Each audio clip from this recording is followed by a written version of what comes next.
मित्रों, जय श्री राम। ज्योतिष एक सत्य कथा में एक बार फिर आप सभी लोगों का स्वागत है। आज हम अंतिम विषय, अंतिम टॉपिक, 8वां 9वां ग्रह, जो छाया ग्रह कहते हैं, ये ग्रह नहीं है, ये इंटरसेक्शन पॉइंट है, जिसको ये समझाया गया है। राहु केतु को आपके समक्ष लेकर के हम प्रस्तुत हैं। राहु केतु ग्रह भी पापी ग्रह जरूर हैं, लेकिन कोई 9 ग्रहों में कोई भी ना तो नेगेटिव होता है ना पॉजिटिव होता है। अवस्था स्थिति के हिसाब से राहु भी बहुत बढ़िया परिणाम देता है। राहु ऐसी स्थिति में अरबपति राहु ही बनाता है, अनएक्सपेक्टेड मनी देता है। एकदम से जो पैसा आ जाता है खाते में, पता चला कि 1 करोड़ आ गया, 2 करोड़ आ गया, छप्पर फाड़ के जो पैसा आता है एकदम से अचानक आने वाला पैसा राहु है। तो आपको बता दें, अरबपति राहु ही बनाता है। तो कुंडली में राहु और केतु को समझने के लिए आप इस चीज को समझ सकते हो, छाया ग्रह है, ये कोई जो है ठोस प्लेनेट नहीं है। ये सूर्य है आपका, और पृथ्वी देखिए 29 किलोमीटर प्रति सेकंड के रफ्तार से सूर्य का चक्कर लगाती है। ये फैक्ट है, ये सही है। और जो है ये चंद्रमा है जो पृथ्वी का चक्कर लगाता है, और साथ साथ में सूर्य का भी चक्कर लगाता है पृथ्वी के साथ। तो ये जो सूर्य पथ को, जो है पृथ्वी के पथ को 2 जगह ये इंटरसेक्ट करता है, काटता है। तो ये आगे वाला जो कटान बिंदु है, ये वाला, ये ग्रह की तरह इसका बिहेवियर होता है, व्यवहार। ये दोनों पॉइंट ग्रह की तरह व्यवहार करते हैं। तो ये जो है राहु है, जो आगे वाला पॉइंट है, और जो पीछे वाला पॉइंट है वो केतु है। ये दोनों 2 इंटरसेक्शन पॉइंट है। बात समझ गया? तो राहु केतु को आप अच्छी तरीके से समझ गए होंगे। तो राहु क्या है? राहु आगे वाला, राहु सिर है, यहाँ पे ये सिर है इसका, और ये क्या है? ये पैर है, ठीक है, ये धड़ है। ये 2 भाग, एक देखो राक्षस का नाम आपने सुना होगा कि उसने वो अमृत पी लिया था, और उसके बाद भगवान विष्णु ने उसका सिर काट दिया। सिर काट दिया तो चूंकि अमृत पी चुका था, इसलिए वो उसकी मृत्यु नहीं हुई। तो एक सिर अलग हो गया, धड़ अलग हो गया, लेकिन दोनों जीवित हैं, अमृत पान किए हुए हैं, दोनों जीवित हैं, और दोनों जो है प्रभाव देते हैं, और सूर्य चंद्रमा में ग्रहण लगाते हैं, और गुरु में मिल करके गुरु को चांडाल बना देते हैं। और होता क्या है? मंगल के साथ मिलकर के अंगारक दोष बनाते हैं। चूंकि ये धुआं है ना, मंगल अग्नि है, तो सब धुआं धुआं हो जाता है। तो कहने का मतलब है, ये एम्पलीफायर है, जिसके साथ रहेगा ना, जैसे आप एम्पलीफायर जानते हो, एम्पलीफायर किसे कहते हैं? जैसे आप बात करते हो, हेलो हेलो हेलो, इस तरीके से माइक में बात करते हो ना, धीरे से बोलते हो, पूरे शहर में जहां जहां जो है वो हॉर्न लगा हुआ है, वहां वहां आपकी आवाज गूंजने लगती है तेजी के साथ, दूर तक आपकी आवाज जाती है। तो आपकी जो वॉइस है वो एम्पलीफायर एम्पलीफाई करता है, कई गुना, 1000 गुना, 10,000 गुना, 1,00,000 गुना बढ़ा देता है। ऐसे राहु एम्पलीफायर है, जिस ग्रह के साथ रहेगा उसके कारक तत्व को एम्पलीफाई कर देगा, हजारों गुना बढ़ा देगा। बात समझ रहे हैं? तो इस तरीके से राहु को समझा जा सकता है। अब राहु क्या है? राहु अटैचमेंट है, और केतु डिटैचमेंट है, ठीक है। राहु जहां होगा वहां से आपका अटैचमेंट हो जाएगा, वहां से पेट ही नहीं भरेगा आपका। वही राहु आपका क्या है कि चतुर्थ भाव में बैठा है, तो हाय मेरी माँ, और हमारा घर, हमारी प्रॉपर्टी, बात समझ रहे? मेटेरियलिस्टिक बना देता है आपको, मेटेरियलिस्टिक चीजों को कलेक्ट करता है व्यक्ति, ठीक है। और उसके बाद में ऐसे ही राहु अगर दूसरे घर में हो जाए, तो हाय परिवार मेरा, ये मेरा परिवार है, मैं परिवार के बीच में रहूंगा, मैं परिवार को छोड़ नहीं सकता हूँ, मुझे धन नहीं छोड़ना है, मुझे धन चाहिए, धन चाहिए, बस मुझे धन चाहिए। इसी तरीके से राहु अगर दशम में चला गया, मुझे स्टेटस चाहिए, रुतबा चाहिए, पावर चाहिए, शक्ति चाहिए, मुझे राजनीति में जाना है, मुझे मुख्यमंत्री बनना है, मुझे राज्यपाल बनना है। बात समझ गए? तो इस तरीके से जो है ये विचार लाता है। अब ये मान लिया है, आप देख रहे हैं राहु यहाँ है और केतु यहाँ है, तो बीच से कुंडली को 2 भागों में विभक्त कर दिया। तो इस पर राहु का प्रभाव होगा और इस पर केतु का प्रभाव होगा। अर्थात हर व्यक्ति के अंदर 2 चीजें हमेशा विद्यमान रहती हैं। राहु को कहते हैं जीवांश, यानी संसार भाई चाहिए ही, रोटी चाहिए कि नहीं चाहिए? आप राम राम रटोगे तो राम राम रटोगे, या कुछ भी कहोगे, भक्ति करोगे, कुछ भी करोगे, जो वृंदावन में या मथुरा जाकर के भक्ति करते हैं उनको भी भूख लगती है, तो उनको गृहस्थ के घरों में जाकर के जो है प्रसाद भोजन का इंतजाम करना पड़ता है। तो कहने का मतलब कि जो है शरीर को पोषण प्राप्त करने के लिए भोजन की आवश्यकता होती ही होती है। तो कहने का मतलब हमें संसार भी चाहिए, लेकिन अब हमें संसार ही चाहिए ऐसा नहीं है, हमें ईश्वर भी चाहिए जिन्होंने हमें बनाया है, क्योंकि परमानंद स्वरूप है। जब हम आप उनको उनका चिंतन करते हो तो आप आनंदित हो जाते हो, प्रसन्न हो जाते हो, खुश हो जाते हो, क्योंकि जो है ये भयभीत होने का, डरने का या दुखी होने का कारण ही नहीं है, क्योंकि भगवान ने जिन्होंने हमें बनाया, हमारे आने से पहले दूध का इंतजाम कर दिया जो है, और उसके बाद में पेट में हमारे लिए भोजन की व्यवस्था करी, इतना बढ़िया अंग बनाया कि जो वेस्टेज है वो बहुत नीचे से निकलेगा, भोजन ऊपर से लिया जाएगा।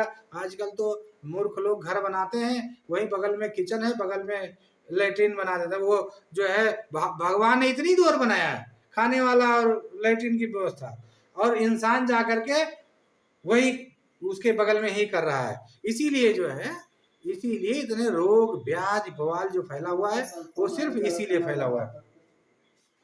तो आपको बता दें कि राहु आपका वेस्टेज है, गंदगी है, और जो बदबूदार जगह है वो या चीजें हैं वे सब राहु ही है। और राहु क्या है? छल है, कपट है, धोखा है। ठीक है, राहु जो नहीं है भ्रम है, बात समझ लो, इल्यूजन है राहु। ठीक है, आपको जो नहीं है और होने का आभास हो रहा है वही राहु है, बात समझ रहे हैं। तो राहु क्या है? राहु जीवांश है, जीवांश, और ये क्या है? परमात्मांश,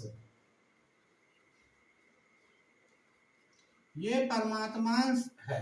तो जो हमारे 24 अवतार हुए हैं उनमें जीवांश की मात्रा बहुत कम थी, परमात्मांश की मात्रा बहुत अधिक थी, इसलिए वो लोगों के लिए जिए, और जो है जो उनको ईश्वर माना गया, वो ईश्वर हैं हमारे लिए, क्योंकि केतु ईश्वर ही है।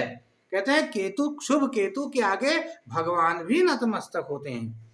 ठीक है, बात समझ रहे हैं। तो ये जो है परमात्मा का अंश जिनमें अधिक था उनको अवतार के रूप में प्रदर्शित किया गया। 24 अवतार जो हुए हैं, 24 अवतार 24, ठीक है, श्रीमद् भागवत में चर्चा है, तो उनमें परमात्मांश अधिक था।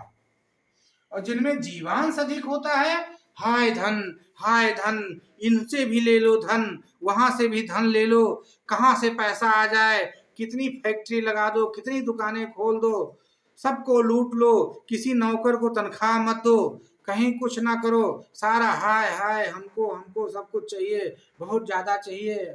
और ये क्या है? ये राहु है। अच्छा, भक्ति में भी राहु है।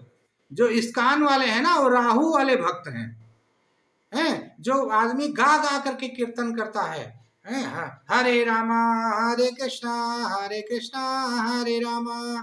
तो ये जो जोर जोर बोल करके और कीर्तन करने वाले, भजन करने वाले भक्त, वो भी भक्त हैं, भगवान का नाम स्मरण करते हैं, बहुत उच्च कोटि का काम कर रहे हैं, लेकिन वो राहु वाले भक्त हैं। और केतु वाले भक्त क्या है? वो आइसोलेट हो जाता है केतु, एकांत चाहिए उसे, वो चला गया पहाड़ पर और वहां धुनी रमाए, ध्यान मग्न है प्रभु में, उसे कुछ नहीं चाहिए, केवल ईश्वर चाहिए, और संसार को त्याग रहा है। वो संसार राहु है, तो राहु को यानी संसार को त्याग रहा है। तो क्या है? राहु बहिर्मुखी है और केतु अंतर्मुखी है। राहु केतु को एक साथ लाने का मतलब यही है, क्योंकि ये एक ही शरीर के दो हिस्से हैं, इसलिए मैंने दोनों के एट्रीब्यूट एक साथ समझाने का आपको प्रयत्न किया है, तभी आपको अच्छे से समझ पाएंगे आप। तो केतु क्या है? अंतर्मुखी है, अंदर की दुनिया है, वो बहिर्मुखी नहीं है। तो वो अंदर देखता है, अपने आप को देखता है, अपनी आत्मा को देखता है, अपने शरीर को देखता है, एग्जामिन करता है, और ईश्वर से उसका गहरा संबंध बनता चला जाता है। और राहु क्या है? वो बहिर्मुखी, बाहर की दुनिया है, वो लोगों को दिखाना चाहता है कि मैंने भगवान का नाम लिया, सब लोग जानो, हरे रामा हरे कृष्णा हरे रामा हरे कृष्णा हरे रामा हरे कृष्णा, आप लोग भी करो, सब लोग कर तो चलो करते हैं। तो ये क्या है? ये बहिर्मुखी है, ये राहु वाली भक्ति है। तो इस तरीके से आप राहु केतु को समझ सकते हैं। जहां राहु जिस खाने में बैठा होगा वहां की चीजों से आपका पेट नहीं भरेगा, आपको बहुत चाहिए वहां, तो आपको बहुत चाहिए, बिल्कुल कम नहीं चाहिए वहां। तो इस तरीके से, और जहां केतु बैठता है ना, आपको करना क्या है, आपको करना सिर्फ इतना है कि आपकी कुंडली में जहां राहु बैठा है ना, वहां आप जो है वहां की चीजों को ग्रहण कर लो, और जहां केतु बैठा है वहां की चीजों का त्याग कर दो, परित्याग कर दो। ठीक है, तो क्या होगा, कुंडली बैलेंस हो जाएगी। ये दो एक्सिस है, दो धुरी है, एक तरफ झुक जाती, लटक जाती है तो जीवन अनबैलेंस्ड हो जाता है। और जब आप राहु जहां बैठा है वहां की चीजों को धारण कर लोगे और केतु वाली चीजों को आप त्याग दोगे, हटाओ जिंदगी से, तो जीवन बैलेंस हो जाएगा, अपने आप बैलेंस हो जाएगा। ठीक है, चीज समझ गए। तो और आगे चलते हैं। ये भ्रम बताया आपको, भ्रम है, इल्यूजन है, जो नहीं है वही राहु है। राहु कोई ग्रह नहीं है, आपको बताया छाया ग्रह है, संसार है, राहु धुआं है, धुआं। धुआं देखो दिखता भी है और आसमान में चढ़ते चला जाता, कोई हाथ पैर नहीं होता उसके, बात समझ रहे हैं, लेकिन है कुछ नहीं, है कुछ नहीं और दिख भी रहा है। तो इस तरीके से राहु को कहते हैं। तो चमड़ा है, राहु को चमड़ा बोलते हैं। ठीक है, विष है राहु, जहर, गंदगी है राहु, बदबू है राहु, कोयला है राहु, शनि मत राहु, शनि के जितने कारकत्व हैं सब राहु के हैं। सर्प है राहु, जिसका राहु बिगड़ता है सांप उसी को काटता है दौड़ दौड़ के, और सांप आता है उसके पास जरूर। ठीक है, तो ये सर्प है राहु। राहु बंधन है, राहु जेल पहुंचाता है आपको, अस्पताल या जेल में बांध देता है। राहु क्या है, ग्रहण है, राहु ग्रहण लगा देता सूर्य और चंद्रमा में। ठीक है, और राहु पितृ दोष है, राहु सूर्य से मिलके, चंद्रमा से मिलकर के जो है, सूर्य से मिलकर के पितृदोष बनाता है। ठीक है, और एम्पलीफायर आपको बताया ही, राहु जहां होगा वहां की भूख बढ़ा देता है। राहु इन्फेक्शन है, कोई भी इन्फेक्शन, वायरल इन्फेक्शन आपको हो गया, बुखार आ गया, या आपको फोड़ा हो गया, उसमें घाव में इन्फेक्शन हो गया, कहीं भी कुछ भी अंदर बाहर अगर इन्फेक्शन नाम की कोई चीज है तो राहु ही है, ये आप जान लो।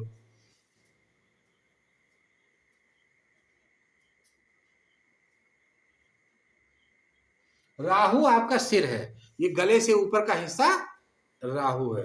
देखो राहु सोच सकता है, लेकिन राहु के पास करने के लिए तो हाथ नहीं है, राहु कर नहीं सकता है कुछ, वो प्लान बनाएगा बड़े बड़े, मतलब राहु वाले लोग मैनेजर हो सकते हैं, वो प्लान बनाएंगे ऐसा करना है वैसा करना है, लेकिन वो लेबर नहीं हो सकते, वो अपने हाथ से कुछ नहीं कर सकते, क्योंकि हाथ उनके पास है ही नहीं, उनके पास केवल दिमाग है। तो दो ही तरीके के लोग होते हैं, एक माइंड ओरिएंटेड होते हैं, और एक क्या होता है कि फिजिकल ओरिएंटेड होते हैं, जो शारीरिक बल के द्वारा काम करने वाले लोग हैं। ठीक है, और एक वे लोग हैं जो मस्तिष्क से काम करने वाले लोग। तो राहु मस्तिष्क से काम करने वाला है, उसके बाद हाथ कहाँ है, उसके बाद तो गला से ऊपर का हिस्सा है, धड़ तो केतु के पास है। अब केतु की क्या कमजोरी है भाई, राहु की तो कमजोरी है कि वो सोचता है लेकिन करने के लिए उसके पास धड़ नहीं है, तो कर नहीं सकता। ठीक है भाई, वो सोच सोच के रहता है, फिर सोचता है कैसे करें, क्या करें, कहाँ जाएं, इसको कैसे इम्प्लीमेंट करें। विचार तो बहुत अच्छे आ रहे हैं, बहुत बड़े बड़े विचार और इम्प्लीमेंट किया जा सकता है, कैसे करें, उसको करना नहीं आता। तो जो है, और केतु के पास क्या है कि केतु के पास करना आता है, उसे करना आता है, लेकिन उसके पास विचार नहीं है, वो सोच नहीं सकता है कैसे जो है क्या करे, वो यही नहीं जानता है। वो करना बहुत कुछ चाहता है, हाथ पैर बहुत चलाना चाहता है, सब कुछ करना चाहता है, लेकिन क्या करे उसे यही नहीं पता है केतु को। तो ये समस्या है। तो इस तरीके से जब तक इसका कॉम्बिनेशन सटीक कुंडली में आप नहीं बैठा पाएंगे, तब तक जो है जीवन असफल ही रहेगा। राहु केतु को समझने, जीवन को सफल बनाने के लिए राहु केतु को समझना बहुत जरूरी है।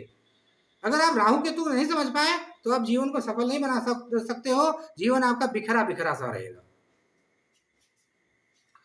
तो ये चीज हो गया। अब आपको बता दें, राहु ध्यान है और केतु धारणा है। तो धारणा कहाँ होती? हृदय में होती है। तो धड़ है ना उसके पास, तो हृदय उसके पास है। तो मन कहाँ है? हृदय में मन है, हृदय में मन है। तो धारणा कौन करता है? मन एव मनुष्याणाम कारणम बंध मोक्ष। मन ही धारण करता है। और मन कहाँ है? मन हृदय में है।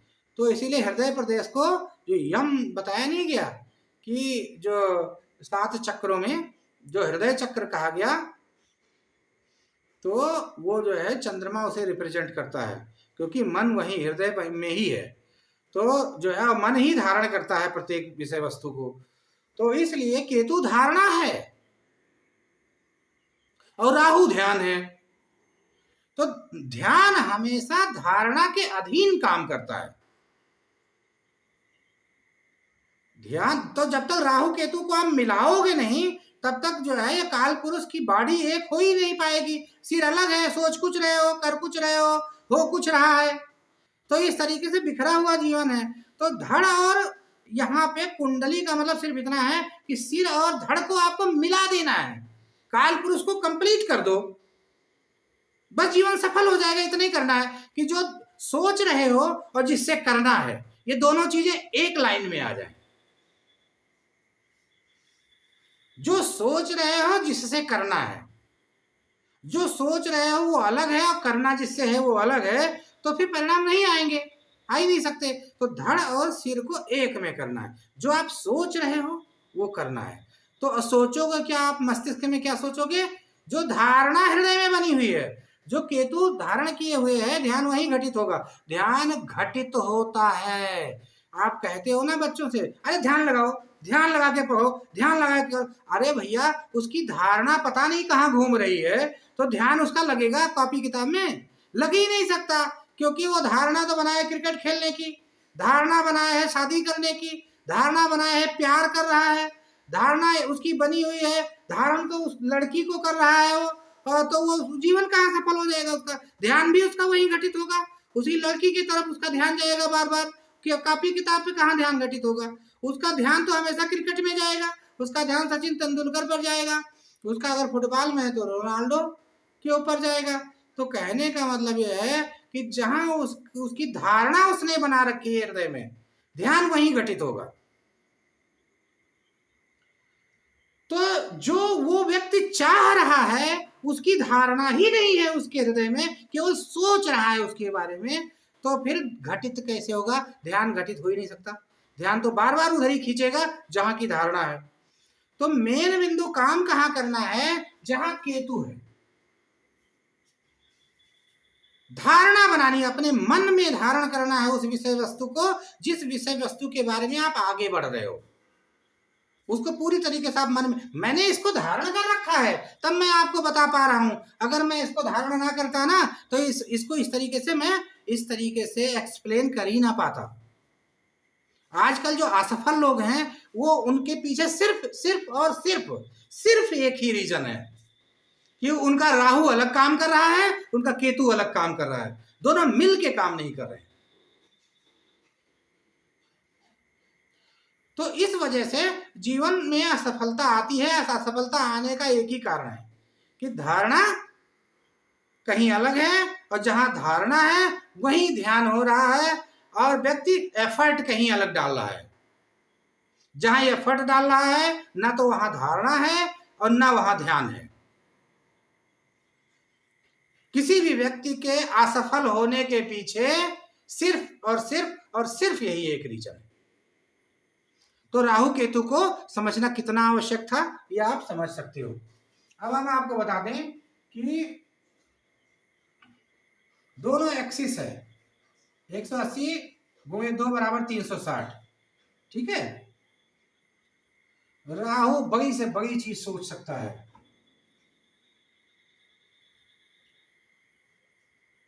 ये चीज आपको समझा दिया। अब ये कुजवत केतु और शनि मत राहु। तो जैसे शनि का व्यवहार है वैसे राहु का, और केतु का व्यवहार जैसे मंगल का है। केतु कट का कारक है, एक्सीडेंट का कारक है, चोट का। वो चोट जिससे ब्लड निकल आता है, दरमसने वाली चोट नहीं कि काला काला हो जाता है, कट के ब्लड निकल आए, वो केतु है। बात समझ रहे? धारदार हथियार केतु, वो पत्तियां जिसमें पान की तरह से नुकीला, इसलिए पान को पूजा में लिया जाता है, ठीक है, क्योंकि इसमें जो है ये नुकीला हिस्सा होता है। और चाकू केतु को कहते हैं क्योंकि धार होती है उसमें। और उसके बाद में ये गर्म ग्रह है, आपको बता दें, पराविद्या रिसर्च का कारक, पराविद्या ज्योतिष भी है, तंत्र मंत्र ज्योतिष, और रिसर्च का कारक है, मोक्ष का कारक है, मोक्ष को देने वाला है। मतलब जीवन में इतना आनंद हो जाए, इतना आनंद हो जाए कि समय का पता न चले, कैसे निकल गया, कष्ट नाम की कोई चीज ना हो, पेनलेस लाइफ हो, ठीक है, उसे केतु कहते हैं। केतु एक्टिवेट होता है तो पेनलेस लाइफ देता है। जहां केतु है वहां की चीजों को लाइफ में आपको छोड़ना पड़ेगा। जहां केतु बैठा है वहां की चीजों को अगर लाइफ में आप छोड़ते हैं तो आप आनंदित जीवन जिएंगे। जहां केतु है वहां जो है परमात्मांश है।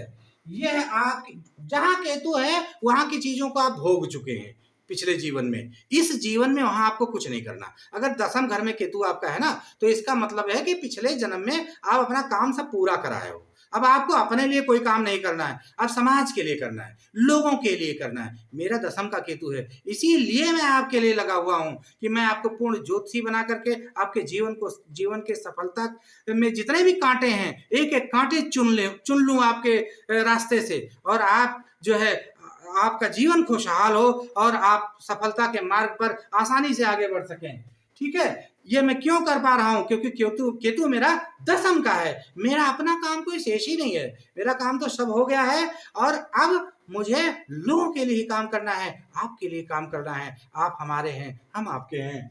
तो ये समझ लीजिए, जो भीतरी दुनिया है आपकी अंतर्मुखी, वो जो है केतु आइसोलेशन है, एकांत प्रिय है केतु, धारणा है केतु आपकी, बताया आपको। तो ये सारी चीज आप समझ सकते हो। और नाना नानी केतु हैं और दादा दादी राहु हैं, ये आप जान लो। ये महत्वपूर्ण चीज थी जो मैं बताना चाह रहा था। तो अटैचमेंट राहु, डिटैचमेंट केतु, ठीक है। इस चीज को अच्छी तरीके से आप समझ लो, जान लो। और इन्हीं शब्दों के साथ हम विराम लेते हैं। जय श्री सीताराम।